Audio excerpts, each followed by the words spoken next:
Mesdames, messieurs, toute la technique de Zouk TV, bonjour. Vous avez raison, vous êtes dans l'émission Écoutez pour comprendre. Ne changez pas de chaîne et écoutez jusqu'au bout. Aujourd'hui, on a le plaisir de recevoir M. Christian Palin, qui est le premier adjoint de la ville de Trinité, qui va nous expliquer le développement de sa commune, comment ça se passe dans le Nord Atlantique, qu'est-ce qu'ils ont, certains bilans, certaines prévisions et autres. En tout cas, merci d'écouter jusqu'au bout et de faire savoir que l'émission existe et que vous pourrez réécouter l'émission lundi à 9h. Bonjour à tous, M. Palin, bonjour, et merci d'avoir répondu favorablement à notre invitation. Oui, bien bonjour. Tout d'abord, merci beaucoup de m'avoir invité. Je représente Madame le maire Patricia Tell, qui est empêchée aujourd'hui et qui m'a demandé de la remplacer en ma qualité de premier adjoint au maire. Bien bonjour aux auditeurs et aux auditrices de Zouk TV pour bien écouter, pour bien comprendre, mais particulièrement aux auditeurs et auditrices de la Trinité. Parce que c'est aussi l'occasion pour nous de bien communiquer avec notre population, d'expliquer les choses pour savoir quelles sont nos orientations, qu'est-ce qu'on veut apporter pour améliorer le cadre de vie de la population trinitéenne et de la population martiniquaise, puisque, devrais-je le rappeler, nous sommes aussi sous-préfecture, nous avons un hôpital et il y a beaucoup de passages à notre niveau. Que dire de la Trinité? Je rappelle quand même, Trinité, c'est une ville de près de 12 000 habitants. Trinité, c'est une ville avec 33 élus municipaux, dont 27 de la majorité, 6 élus communautaires, et nous essayons de nous positionner dans pratiquement les instances clés où nous avons la possibilité de prendre la parole, de diffuser et de bien comprendre. Madame le maire, Patricia Tell, elle est aussi deuxième vice-présidente de l'Assemblée territoriale. Bon, je pense qu'on essaie de faire au mieux. Et puis ce que je dois dire, c'est qu'en 2020, en mars 2020, nous avons été élus sur un programme politique. Ce programme politique avec l'ancien maire Frédéric Buval, qui aujourd'hui est sénateur, et je profite pour remercier tous ceux qui ont porté leur suffrage sous son nom. Nous essayons de continuer cette politique sous laquelle nous avons été élus dans l'intérêt majeur de la population, mais nous essayons aussi de mettre notre touche pour pouvoir, puisque chacun a sa sensibilité, chacun a ses orientations propres. Alors, Trinité, c'est quand même une ville qui attire beaucoup de monde. C'est une ville qui se veut attractive. Trinité, c'est une ville où l'aspect économique doit pouvoir se développer normalement, quotidiennement. Trinité, c'est une ville où l'aspect écologique doit être maintenu et accentué, parce que nous avons le privilège, nous avons la chance d'avoir ce joyau qui est la presqu'île de la Caravelle. Oui. Donc, nous devons tout mettre en œuvre pour pouvoir protéger ces espaces-là. Nous avons un certain nombre de ZNIEF, zones naturelles d'intérêt écologique, floristique et faunistique. Nous avons des arrêtés de biotopes, notamment sur la forêt des Mangues-Médailles, la forêt Carioca, et nous avons quand même suffisamment d'espaces, de lieux, de points de vue, de sites qui puissent attirer la population. Pour bien attirer la population, il faut qu'on réponde aux attentes déjà de la population trinitéenne. Et c'est en ce sens que nous avons mis en place un certain nombre d'actions. Des actions, je peux les énumérer, des actions qui commencent par l'érosion, travailler l'érosion côtière sur Tartane, sur 5 autres sites, travailler sous Tartane sur tout ce qui est assainissement. Ça, on le fait avec Cap Nord, avec l'ODE, avec l'office de l'OFB, on le fait. Et on a un travail conséquent en assainissement. C'est refaire pratiquement tout le cheminement, y compris les voies perpendiculaires. Donc, nous avons 8 voies perpendiculaires. Toujours à Tartane, nous avons aussi l'arrière-bourg de Tartane que nous devons rénover. Pourquoi? Parce que quand on a un grand bassin versant et quand on a, il pleut, donc on a beaucoup d'eau qui arrive sur le littoral, là où se trouvent les maisons, et quand il y a la houle, donc cette eau reste juste au niveau des maisons et nous avons des inondations. Oui. Régulièrement, nous avons des inondations au niveau des maisons, mais aussi au niveau des restaurants. Et c'est pourquoi nous avons aussi des remontées d'effluents, des eaux usées qui se faisaient de partout. Donc, sur le plan écologique, sur le plan de l'hygiène, ce n'était pas normal. Donc, et ce n'est qu'un début. Oui. Parce qu'avec l'élévation du niveau de la mer, ça va empirer. Absolument. Donc, tout à l'heure, on va peut-être parler de ce que nous mettons en place pour essayer de limiter ce problème d'érosion et du retrait du trait de côte. Ensuite, toujours à partir de Tartane, nous avons quand même vers Spoutoun, où nous allons réaménager cet espace, puisque nous avons un tennis club, tennis plus paddle, et nous allons mettre en place la maison de la nature et de la découverte. Cette maison de la nature permettra à la population locale, mais aussi aux touristes, de pouvoir arriver jusque-là et de découvrir par des sentiers tout ce qu'il y a comme sentiers pédestres, mais aussi au niveau marin. Et nous avons beaucoup de mangroves. Il faut qu'on arrive à expliquer aux gens le rôle fondamental de nos mangroves. On va plus loin. On descend, on a mis en place l'école parasismique. C'est une nécessité, c'est une attente. Depuis juillet 2019, nous avons mis en place la première pierre. Aujourd'hui, effectivement, nous avons eu la période Covid qui a limité les interventions. Nous avons eu en toute honnêteté quelques difficultés avec aussi des entreprises. À tort partagé, je ne vais pas dire que les entreprises à tort partagé, mais nous avons pu trouver un consensus de façon à ce que le travail reprenne au niveau des uns et des autres, mais aussi avec un maître d'œuvre qui nous accompagne. On en avait deux, il nous reste un maître d'œuvre qui nous accompagne, c'est CET qui nous accompagne très fortement, de façon à ce que, à la rentrée scolaire, les enfants, les enseignants, les parents trouvent cette infrastructure qui est la leur. Donc, l'école parasismique sera, j'espère, opérationnelle pour la prochaine rentrée scolaire, parce qu'on veut que ça se termine avant la fin du mois de juin. Donc voilà. Et à côté de l'école parasismique, nous avons une base nautique qui est près de l'école de formation maritime et aquacole. Cette base nautique va recevoir des gens avec tout ce qui est comme kayak, tout ce qui est comme voile, tout ce qui est comme tous les éléments qu'on va retrouver sur le plan nautique pour permettre à la population de la Trinité, mais à la population du Nord de pouvoir utiliser ces infrastructures qui est leur infrastructure. Donc, on a été aidé par les fonds européens, par la 7e, et on avance. On a une difficulté aujourd'hui, c'est que on pensait au départ mettre sous l'assainissement non collectif, et on s'est dit, on est tout près de la mer, on ne peut pas prendre ce risque-là, car dès lors qu'il y a un débordement, on va retrouver tous les effluents vers la mer. Nous travaillons énormément sur les profils de baignade, énormément sur la qualité de nos eaux de baignade pour protéger la population. Donc, on va faire une connexion sur l'assainissement collectif. Et pour cela, comme il y a un réseau qui sort depuis le lycée François Fanon, où il y a pratiquement 3000 élèves qui arrivent vers le centre, l'école de formation professionnelle aquacole et de pêche, nous avons cette canalisation qui est défectueuse.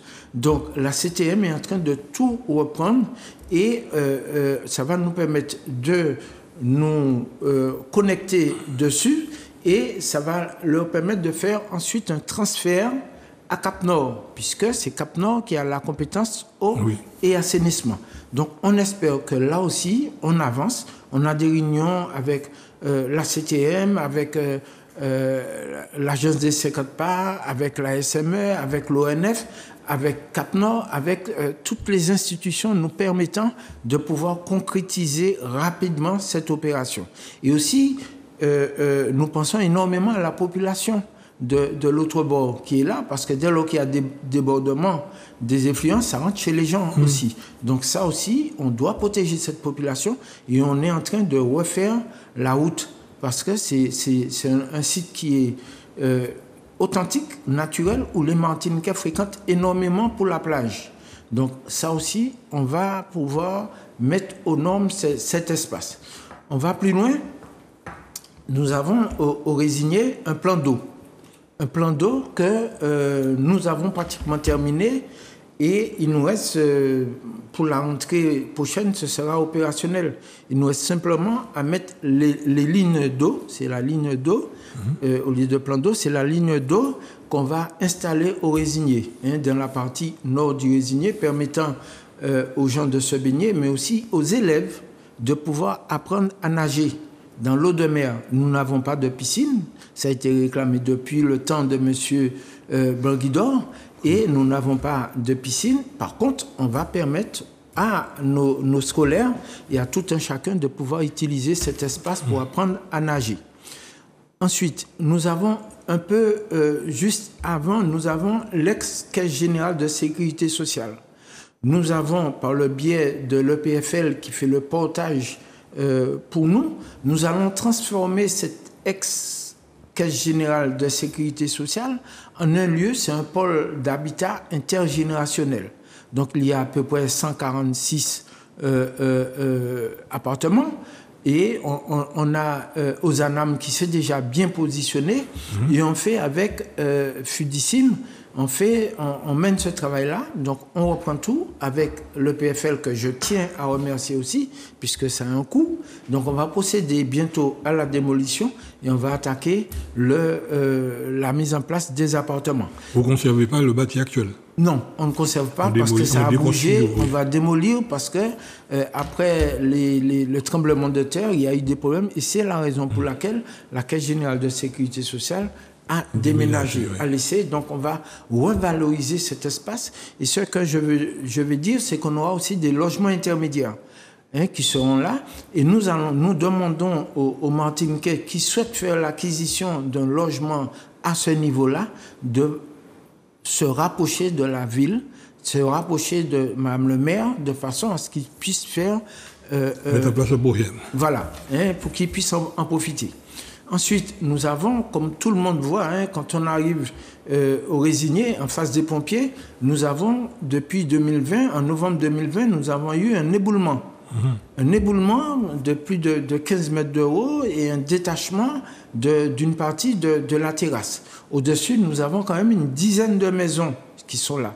Donc, nous sommes obligés de tout mettre en place pour faire le confortement de ce talus. Le budget est voté, il n'y a pas de problème, le budget il est là, il y a une participation de l'État pour 950 et quelques mille euros, la CTM participe et la ville participe aussi. Donc le plan de financement est bouclé et on a commencé les travaux avec une société, après appel d'offres, après et les différentes études par Ginger qui a fait un travail pour nous.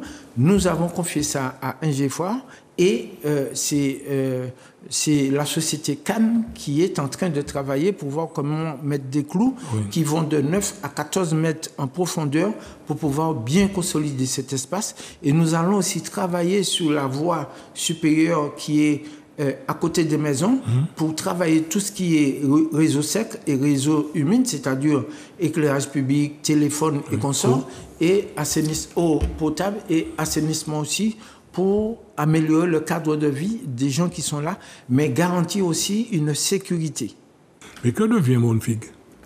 Alors, Monfig... il y avait eu un glissement et détachement. Il y a eu un glissement. On a eu un glissement depuis très longtemps. Et plus on va, plus on constate que c'est un peu fragile. Alors, toute la route là, qui traverse le bourg était avant une route nationale.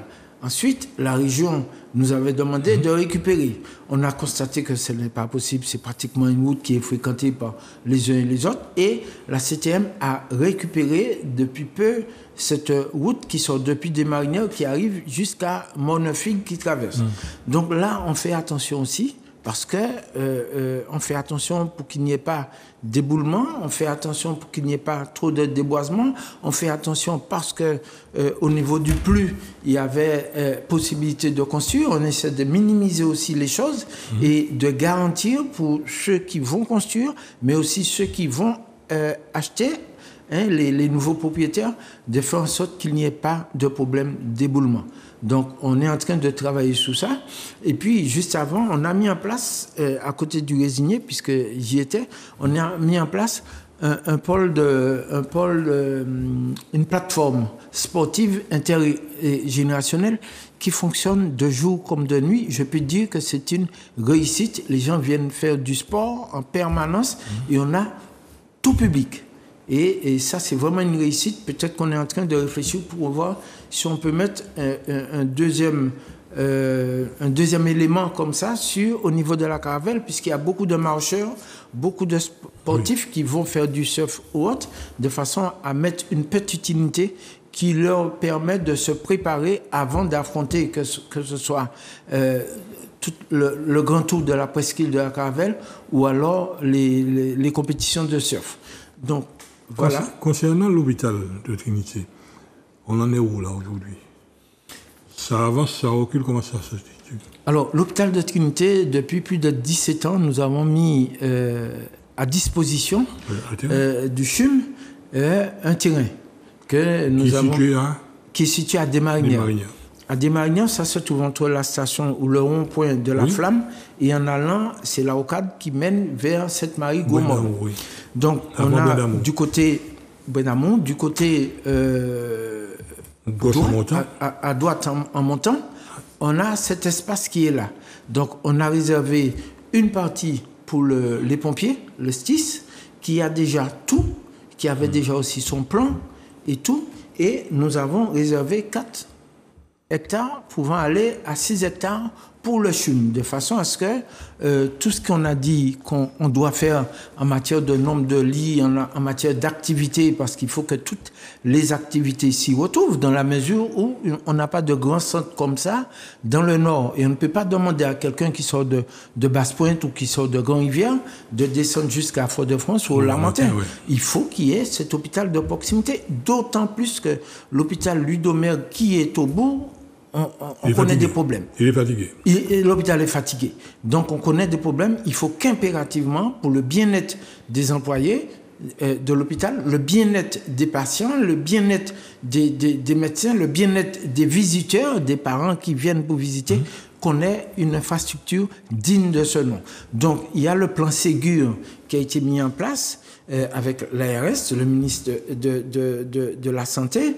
Donc, le plan est là avec, je crois, entre à peu près 86-89 millions d'euros. Donc, c'est... et le reste, il y aura un apport par la CTM.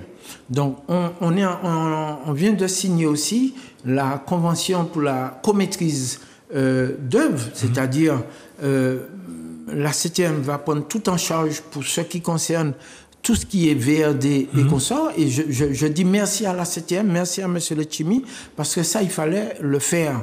On ne peut pas laisser à chacun de faire comme il veut. Après, on aura des problèmes, des conflits d'usage. Donc, il va faire le nécessaire, tout ce qu'il y a à faire, tout ce qui est VRD, il prend en charge. On a signé une convention avec donc la ville, convention avec le CHUM, convention avec Cap Nord, convention avec le STIS et avec la CTM.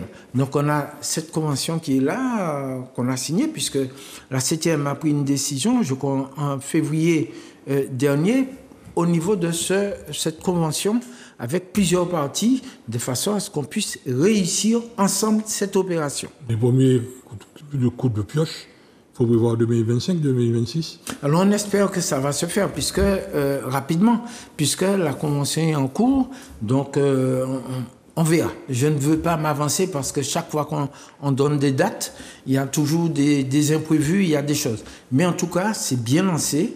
Encore une fois, remerciements à la CTM, remerciements à tous ceux qui ont compris les enjeux fondamentaux concernant et l'intérêt général concernant la construction de ce pôle santé. Alors, la commune de Trinité a plusieurs activités économiques. Oui. Agricole, pêche, touristique, commerciale. Oui. Et même industrielle, puisqu'on avec le galion plus Albioma. Oui. Donc c'est une commune qui est quand même, je dirais... assez diversifiée dans ses activités. Et beaucoup d'emplois. Oui. Comment ça se passe?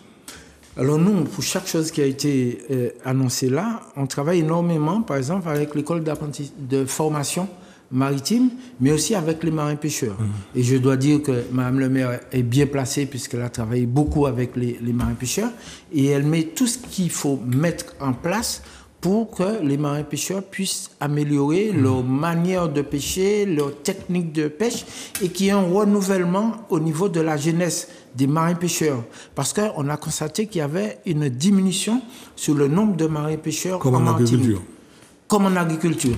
Donc il faut tout mettre en œuvre pour redynamiser cette activité. Et puis, on a des étals de pêche qu'on essaie d'améliorer, que ce soit à la crique, que ce soit à Tartane, qu'on essaie d'apporter des améliorations, tout en mettant tout en œuvre pour protéger la quantité d'eau utilisée.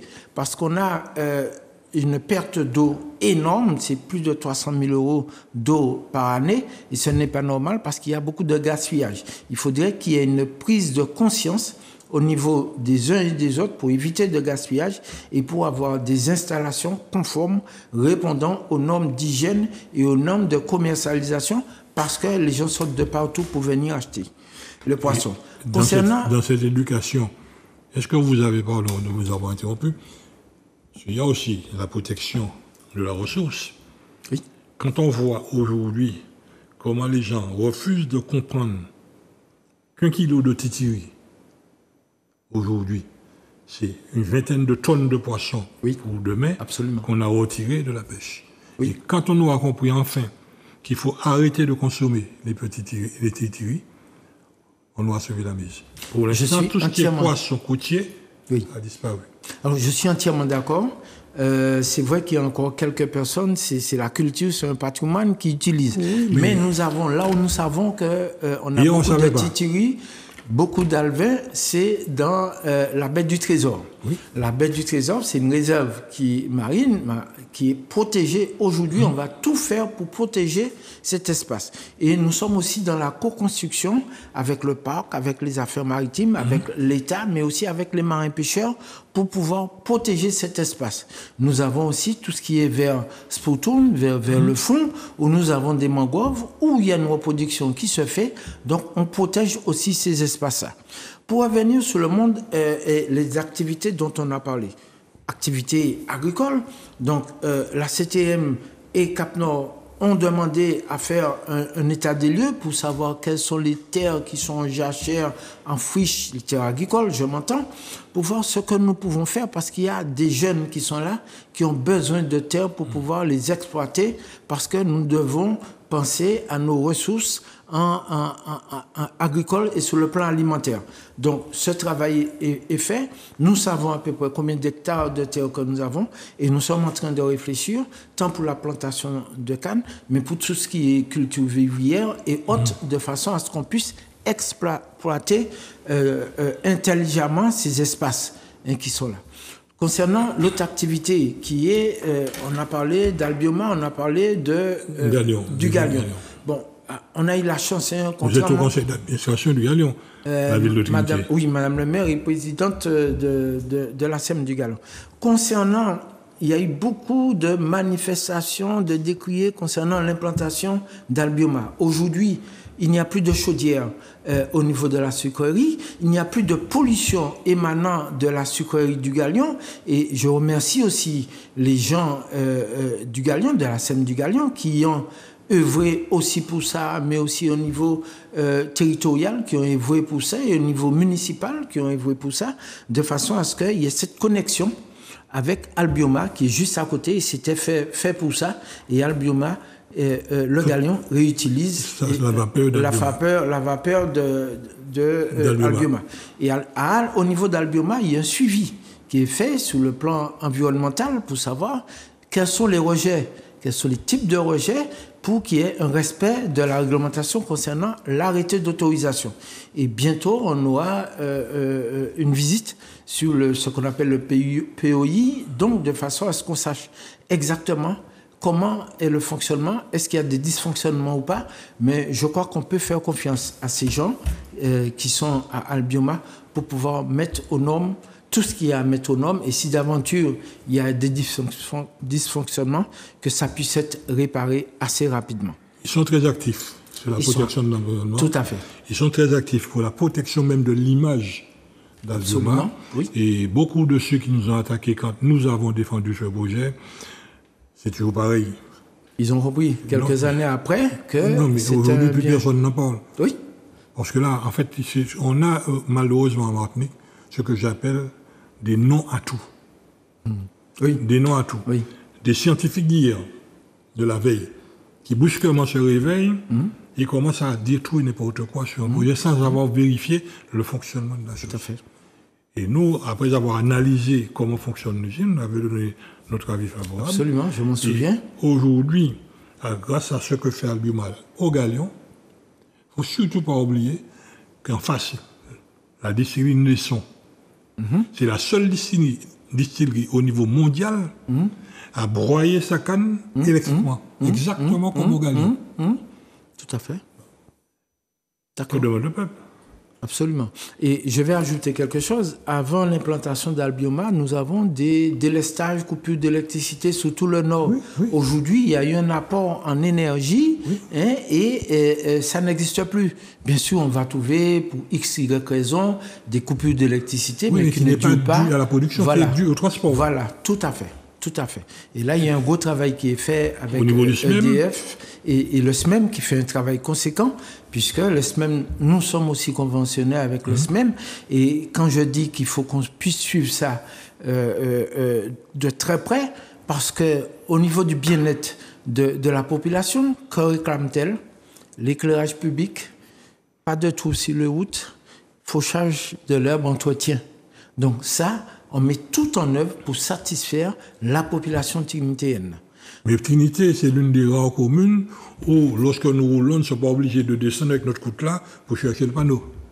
Ah oui, ça aussi, merci beaucoup. Ça aussi, on avait fait une première opération avec des panneaux et c'est vrai qu'avec l'humidité, ça dérange un peu sur les panneaux. Nous avons aussi fait une opération de nettoyage de ces panneaux-là. Aujourd'hui, nous nous sommes lancés dans l'adressage. L'adressage, je remercie la Poste parce que nous avons fait beaucoup de réunions, des ateliers avec la population parce qu'on fait toujours de la co-construction et on va retrouver des noms dans toutes nos rues, nos voies, boulevards, et impasse et consorts et numérotation des maisons. Donc, on a fait un travail conséquent avec la population.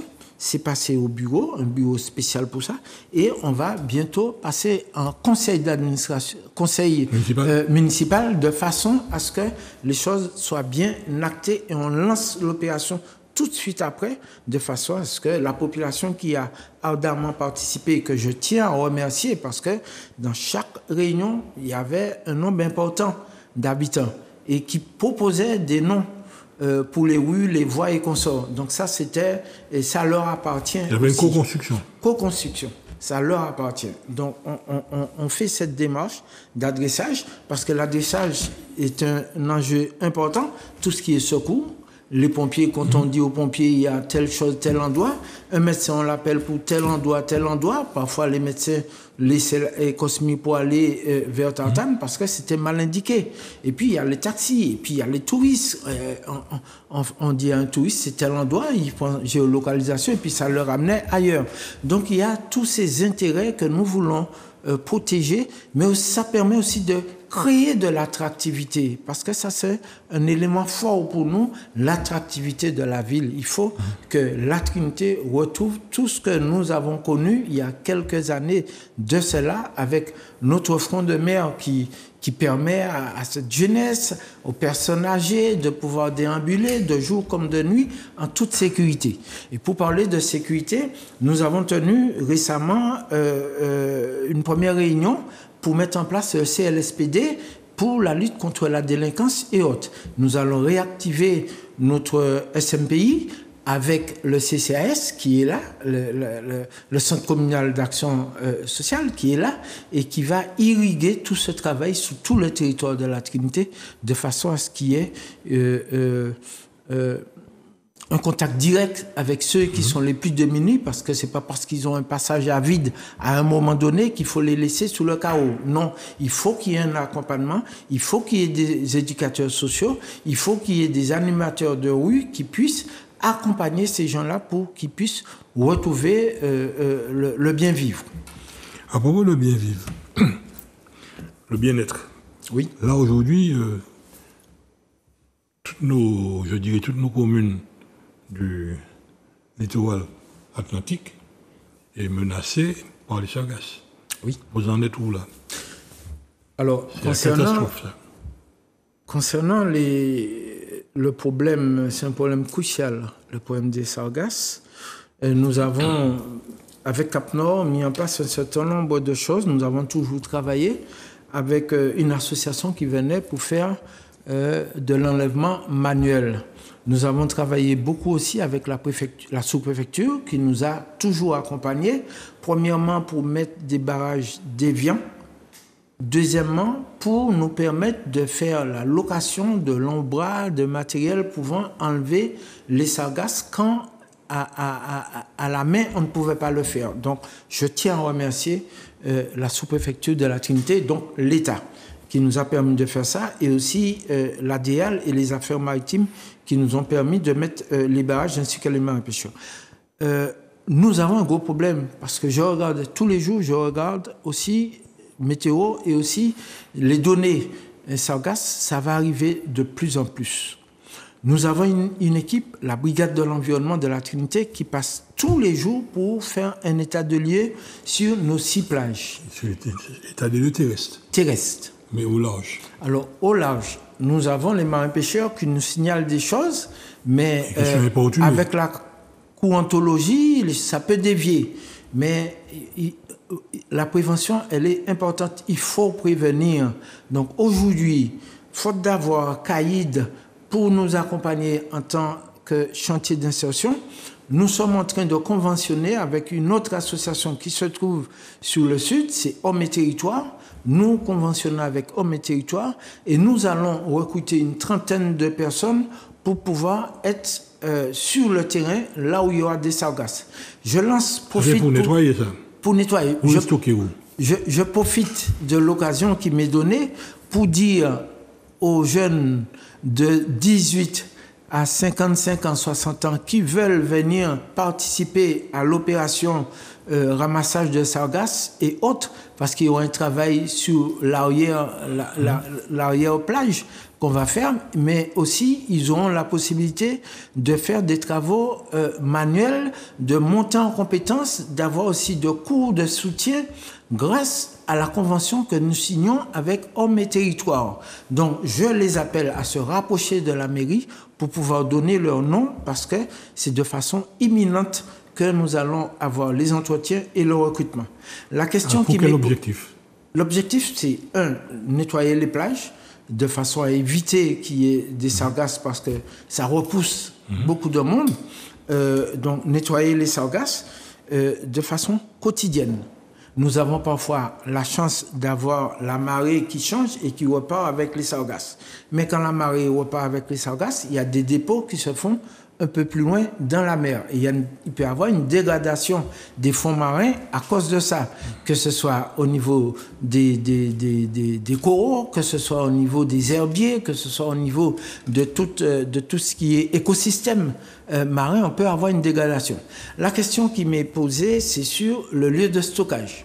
Nous avons mis en place un lieu de stockage officiel qui se trouve au niveau de l'ancienne décharge de fonds Cérémaux. Donc, nous avons été aidés par les fonds d'État, par l'ADEME et consorts, par la ville et par Cap Nord, de façon à ce que nous puissions accueillir l'ensemble des sargasses que nous prélevons. Nous essayons d'éviter de ramasser aussi du sable, parce qu'on a besoin de recharger. De tout. Nous essayons d'éviter aussi de mettre des tracteurs trop lourds là où nous savons qu'il y a la ponte des tortues. Donc, nous essayons de tout mettre en œuvre pour protéger les humains et protéger les animaux. Donc, on a cet espace qui date depuis depuis très longtemps, hein, depuis 2018-2017. Et C'est l'ancienne décharge qui était quand on allait à Tantane. tout à fait. Donc, il y a un suivi qui est fait et j'avais demandé, et là, ça va se faire avec l'ADIAL et autres. Et nous travaillons beaucoup avec le BRGM, avec le Conservatoire du Littoral, avec l'ADIAL, avec le CEREMA sur ce site-là. Hein, travaillons beaucoup parce qu'on avait demandé qu'on fasse des analyses pour caractériser l'état des sargasses en fonction du nombre d'années de présence sur ce site. Est-ce qu'il y a une dégradation des matériaux? Est-ce qu'il y a une dégradation comment dirais-je, de tout ce qui est plomb et consorts? Pour voir jusqu'à combien de temps on peut laisser se dégrader et réutiliser. Et ensuite, une fois que c'est dégradé totalement, on recueille le lixivia. Aussi, on a une zone pour recueillir le lixivia.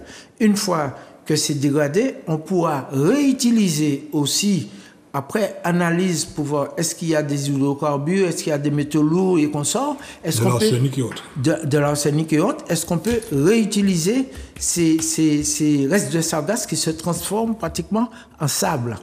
Hein, donc, il y a tout ce travail que nous avons initié avec le CEREMA, nous avons initié avec l'ADIAL et nous travaillons aussi avec l'université, hein, puisque ça aussi, on a besoin d'étudiants pour pouvoir suivre ce type d'action qui, à mon sens, relève d'une importance capitale.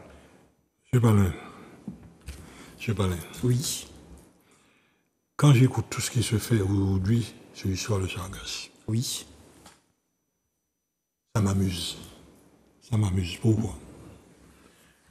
Nous, Puma, nous avons fait un déplacement en Allemagne. Oui. Et à Aîné-Beaumont. Nous avons vu 2 usines pour le traitement des déchets. Tout venant. Très sophistiqué, quelque chose de très compétitif, et qui nous donne en fin de course du gaz méthane. Oui. Pour produire ensuite avec des turbines excitées. Oui. Le CSR. Alors, CSR, combustible solide, récupérable. Le seul endroit qui pouvait l'utiliser, c'était Albioma. Oui. Nous avons vu la direction d'Albioma à Paris, prêt à prendre. L'usine de Petit Galion. Oui. Nous avons fait un projet dessus. Voilà qu'un jour, nous puissions montrer à la population ce que nos élus ont échoué dans ce pays. 85 tonnes de sargasses traitées jour dans le process. Sargasses qu'on récupérait au large, qu'on déshydratait, qu'on mettait dans des cuves en plastique pour éviter que ça dégage des odeurs. Et c'est au fur et à mesure qu'on entrait les déchets qu'on faisait ce mélange. D'accord. On nous a ri au nez. Quand nous voyons la dépense actuelle de fait, on est déjà pratiquement à 20 fois le coût de ce qu'on avait déjà posé. Ce côté passe-petit que nous avons en Martinique, il faudra que ça cesse un jour. D'accord. C'est quelque chose d'inadmissible. Et plus on ira, plus la question de sargasses va mais vraiment nous empoisonner la vie. C'est clair, ça c'est clair. Les premiers camionneurs qui ont transporté les sargasses ne veulent plus entendre parler de ça, compte tenu du fait que le sel qu'il y a dans les sargasses vous abîme un camion. Non seulement les camions, mais nos tous les aussi, engins tous les métalliques. engins. Oui. Or, on faisait du prélèvement au large, En barge, oui. une machine pour déshydrater, ça se transformait en bouillie, on mettait en cuve, on rentrait et c'était réglé. D'accord. Mais comme je vous dis, le côté passe-petit que nous avons en face de nous fait que la Martinique, il faut toujours qu'il y ait des rongones médos. Mais je vous enverrai Oui, je veux bien. Des éléments. cet élément-là pour vous montrer comment fonctionne cette usine. D'accord. Aujourd'hui, pour conclure, on a vu l'échec de la collecte des déchets. Petit Galion à Trinité est transformé en décharge. D'ici 2-3 ans maximum, le trou sera plein. Et à chaque fois quand il y a le feu, c'est tout un pan de la population qui prend de la dioxine. Incommodé. Oui. Qui reçoit de la dioxine. Oui. Donc, des cancers. Nous ne comprenons pas. Alors, deux choses. Je veux bien recevoir ces éléments-là. Je veux bien aussi recevoir les résultats concernant les analyses de fumée. Parce que quand on va faire les traitements, il faut analyser pour savoir les particules ou autres. Pardon. L'usine Oui. est faite pour Ce qui est justement fermé. tout ce qui est fumé et lavé. D'accord, d'accord. Ok. C'est pas compliqué. Quand vous verrez Bon, on va pouvoir en discuter. l'usine, Parce que ça peut être quand on rentre dans cette usine avec un camion d'ordures, une fois dans l'usine, toutes les odeurs sont aspirées, sont repassées dans le circuit et tout ça est traité. D'accord, d'accord. Traité. Le camion ressort de l'usine propre. Très bien. Quand vous suivez un camion un camion qui vient de déverser au camion, vous savez passer, il a l'odeur, l'odeur après. Oui, oui. Bon. Donc, ce sont des choses. Et les Allemands sont clairs sur ce côté-là. Sur la pointe. C'est une usine qui se trouve à 1 heure de Strasbourg. La partie allemande. D'accord. Et c'est quelque chose de bijou. Lorsqu'on rentre dans cette usine, on peut exagérer la chose, vous pouvez laisser tomber votre sandwich, ramasser et puis manger. D'accord. Compte tenu du fait de la propreté des faces. Enfin, quand vous regardez l'usine, elle est beaucoup plus propre qu'une clinique. Ouais. Beaucoup plus propre qu'une C'est clinique. très bien. C'est très bien d'arriver à cela. On a encore du chemin à faire. Le moyen financier était là, on a fait l'étude, tout chiffré. Et on ne faisait pas une usine 100%, là, on adaptait ce qui est actuellement à Petit Galion pour faire un complément, pour avoir, et on sortait du compost, ça faisait quelque chose d'énorme. D'accord. Maintenant, on voit ce que c'est. La Martinique devient de plus en plus une poubelle. Oui, il y a une prise de conscience globale à avoir parce que qui consomme, il y a un travail à faire au niveau du mode de consommation, des achats, mais aussi le tri, au niveau du tri, parce que ça ne se fait pas. Cette usine n'a pas besoin de trier. Elle faisait tout en automatique. Tout en automatique. D'accord. Et les éléments repartent. Enfin, je veux avec la direction pour montrer à la population cette usine. Alors, je vais poursuivre par rapport aux actions que nous menons, puisque nous sommes en train de travailler sur... C'est un chantier permanent. Oui, le salon funéraire, par exemple, qui est attendu par tout un chacun, puisqu'on n'en a pas, et c'est normal, ainsi que la construction du cimetière vers Petit Galion. On a ça, c'est déjà là, tout est acté, le terrain est là, donc on travaille dessus, on avance sur ce point-là. On a aussi tout ce qui est vidéo protection. La vidéoprotection, par les temps qui courent, c'est de plus en plus demandé. Le plan de financement est là. Et ça va nous permettre en même temps de travailler sur la police, le bâtiment de la police municipale, mais aussi ce qu'on appelle le CSU. C'est le centre de suivi de surveillance urbaine. Donc il y aura ça. Je pense qu'on va garantir un peu le bien-être de la population. On a le centre d'affaires Le Galion, que nous travaillons avec Petite Ville de Demain, Cap-Nord, la Chambre de commerce, la sous-préfecture et la ville. Ça aussi, on a un travail conséquent à faire parce que dès lors qu'on arrive à redynamiser ce centre d'affaires Le Galion, on crée de l'attractivité au centre-bourg. On a besoin de ça. Et puis, je vais aller plus loin pour dire, on a réfléchi parce qu'on a une difficulté, on nous réclame tout le temps des toilettes. Donc, on va implanter des toilettes auto-nettoyantes au centre-ville de la Trinité. Ça, Mme le maire y tient. Et la population réclame ça à chaque réunion publique que nous faisons. Donc, on va le faire parce qu'on a compris que si quelqu'un vient avec sa maman ou sa grand-mère, si la personne sait qu'il n'y a pas un endroit où aller aux toilettes, la personne te dit, moi, pas aller, pas mener moi là plutôt. Donc, on va mettre ça en place. Les toilettes auto-nettoyantes, c'est d'importance. On va travailler aussi sur la maison des cultures, qui est juste en face du ponton de l'appontement au bout de la Trinité. La maison des cultures qui va recevoir beaucoup d'activités. Ça, on est en train de travailler avec la CTM dessus pour voir ce que nous mettons en place, comment mettre en place pour que ce ne soit pas trop coûteux, mais que ce soit attrayant et permettre aux acteurs économiques, les sociaux et sur le plan social aussi, que ça rapporte à tout un chacun. Donc on a un certain nombre de choses à faire. Et puis on a un élément important, parce que quand on parle des risques majeurs, nous mettons en place un plan de formation premier secours au niveau des agents que nous avons commencé, municipaux, mais aussi au niveau de la population. Pourquoi? Parce que nous avons besoin de mettre en place la réserve communale de sécurité civile. Nous en avons besoin.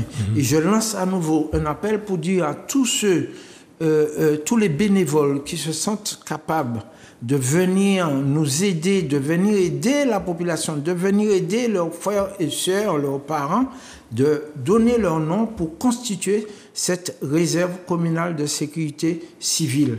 C'est Madame le maire qui va patronner, mais on ne demande pas que les gens soient diplômés, soient compétents en tout, ce n'est pas ça. On va accompagner les bénévoles, on va les former, et il y aura des moments de formation, à peu près 15 jours, et ils sauront comment faire. On n'a pas besoin tout le temps de personnes, mais on a besoin des gens pour avant, pendant et après catastrophe. Et c'est un risque qui est grave. Et ce risque, ça nous pend au nez. Ça nous pend au nez, ça va arriver. Donc il faut que tout un chacun sache que nous ne sommes à l'abri de quoi que ce soit. Et il faut s'y préparer. Il faut qu'on regarde. Donc, on va travailler aussi. La diavertie pas qu'à tuer. La diavertie pas qu'à tuer. Et on va vieux femme en caille. Ouais, vieux femme en caille. On va préparer sur tout ce qui est itinéraire. Parce que nous avons déterminé en cas de tsunami les itinéraires. Donc, nous sommes en contact avec la préfecture et Cap-Nord de façon à ce que nous puissions baliser ces itinéraires-là pour que les gens sachent en cas de tsunami où aller à plus de 17 mètres de hauteur et qu'on entretienne aussi ces sentiers pour permettre, en cas de coup dur, que les gens puissent s'orienter là et se mettre à l'abri. Donc, on a tout ça à faire. Et puis, bon, on a à faire. On a à faire et nous espérons que la population va comprendre. Je ne sais pas si j'ai eu le temps de parler de la piste cyclable. C'est une piste cyclable qui commence à Beauséjour. Il y a beaucoup de choses que je dois dire encore. De Beauséjour, en face du Palais des Sports, et je vais revenir dessus, pour arriver jusqu'à Taotane. Oui. On va prendre 3 mètres de large pour sécuriser les cyclistes, sécuriser marcheurs, cyclistes et autres. Parce que j'habite Taotane, quand je descends au bourg, je croise de nombreux cyclistes, grands comme petits, hommes comme femmes. Donc il faut garantir la sécurité de ces gens parce que les gens viennent pour un bien-être, améliorer leur santé, respirer autre chose que respirer ce que nous avons dans nos voitures. Et on va prendre 3 mètres, on a bientôt une réunion et j'espère qu'on aura des réponses favorables tant avec le Conservatoire du littoral qu'avec le AG Le Galion. Donc pour le AG Le Galion, c'est possible. On a fait venir un géomètre pour déterminer tout ce qui est topo. L'emprise, oui. Voilà l'emprise que nous allons utiliser de façon à ce que nous puissions faire ça. Nous sommes aussi terre de sport. Nous avons aussi le Palais des Sports avec le dôme que nous avons commencé à travailler parce que c'est un palais, un bâtiment qui est fortement sollicité, que ce soit par les fédérations, par les ligues, par les écoles et consorts. Donc on remet en sécurité parce que nous, c'est la sécurité plus. Non seulement au niveau des bâtiments communaux, mais aussi au niveau, c'est encore bâtiments communaux, au niveau des écoles. Mettre en sécurité les écoles. Il y a eu des prescriptions qui ont été fournies par la commission de sécurité, pompiers, sous-préfecture et consorts. Nous voulons garantir la sécurité des gens qui fréquentent ces lieux-là et particulièrement au niveau des écoles. Donc on a un budget approprié pour ça parce qu'on s'est dit que c'est sécurité plus à ce niveau-là. Quel est le comportement de la jeunesse à Trinité? Elle est réceptive à tout ça ou ça va faire? Le comportement de la jeunesse, c'est important. Et c'est pourquoi tout à l'heure, j'ai parlé de CLSPD, SMPI, Maison de la parentalité, CCAS et le service jeunesse. Nous avons un service jeunesse qui est là aussi, de façon à ce qu'on recense les besoins des jeunes, qu'on puisse développer avec eux, parce que pendant longtemps... Les écouter et faire avec eux. Et on ne fait pas pour veulent. eux, on fait avec eux. Et c'est en ce sens qu'on a fait récemment une réunion avec le service jeunesse pour voir ce qu'on peut développer avec cette tranche de la population. Parce qu'il y a une demande spécifique, que ce soit sur le numérique ou autre. Par exemple, quand je parle numérique, oui, on travaille. On vient de mettre en place notre charte concernant le numérique sur la ville de la Trinité. Mais en même temps, on travaille avec Cap Nord pour voir si on peut mettre la fibre tout le long le parcours, la plage Joyeuse, sous le fond de mer. C'est normal. On a des collégiens, des lycéens, des gens qui viennent. Donc, il faut que ces jeunes puissent se connecter. Que l'autour de l'information puisse fonctionner. Tout à fait. Et c'est important, et c'est comme ça que s'ils sont là, ils pourront aussi bien nous écouter. Donc on a tout ça à faire. Et puis on a aussi, on parle de sécurité, de risques majeurs. On a longtemps fonctionné avec 2 sirènes. Aujourd'hui, grâce aux fonds, au niveau les fonds d'État et consorts, et de la CTM, on va passer à 5 sirènes. Donc le littoral habité sera couvert par les sirènes en cas de catastrophe. C'est important, c'est fondamental pour nous. En tout cas, M. Palin, c'est très enrichissant notre entretien. Oui. Mais le temps nous bat. Ah bon? Ah oui, il va attendre nous. Hein. Ah, c'est dommage. Il ne nous attend pas le temps. Oui. Donc,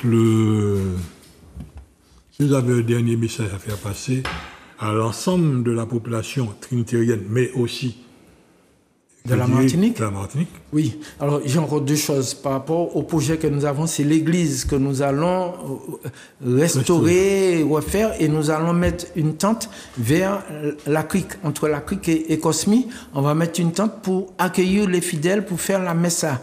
Mais nous avons... Pendant les travaux, nous avons commencé les travaux au niveau de l'église. Nous avons aussi le gymnase. On a un gymnase au niveau du lycée France Fanon. Oui. On a 3500 mètres carrés que nous avons pu acquérir. Et je n'oublie pas que l'une de nos vedettes, Mélanie de Souza de Santos et de Tartane, a fréquenté la Gauloise, a fait ses armes au niveau de la Gauloise. Et puis on travaille avec le PFL, on travaille avec Petite Ville de Demain sur le Madras. Le Madras qui est une plaie. Et aussi nous travaillons sur tout ce qui est d'Ancoise à Trinité pour pouvoir... Le Madras qui a été le lieu où beaucoup de Martiniquais ont été conçus. Oui, absolument. Absolument, où beaucoup de Martiniquais ont été conçus. Ah, donc, ce que je veux dire... Tout à fait. Ce que je veux dire à la population, c'est que nous sommes à la disposition. Madame le maire Patricia Tell est à disposition, reçoit tous les mardis, reçoit la population. Tous les élus ont un jour de permanence à la mairie et nous sommes à disposition pour donner toutes les explications que nous avons essayé d'apporter là et nous n'avons pas tout dit. Donc, nous restons à disposition et nous allons développer nos actions en matière de communication de façon à ce que tout un chacun soit au même niveau d'information. En tout cas, je vous remercie énormément pour ce moment passé à Zouk TV. Écoutez pour comprendre. Monsieur Florent Gabin, un grand merci, et aux éditeurs de la Trinité, on reste en contact. C'est à nous de vous remercier d'avoir répondu favorablement à notre invitation, et nous demandons à tous ceux qui nous écoutent de toujours bien écouter pour comprendre. Il y a des choses énormes à faire en Martinique, et les exemples sont là. Il y a ceux qui font, il y a ceux qui ne font pas. Maintenant, nous continuons à inviter pour faire en sorte que, pour une Martinique autrement, ce pays puisse fonctionner. Mais surtout, on le fait pour ceux qui sont actuellement dans le berceau. Ce sont les dirigeants de demain. Merci encore, à très bientôt. Merci beaucoup.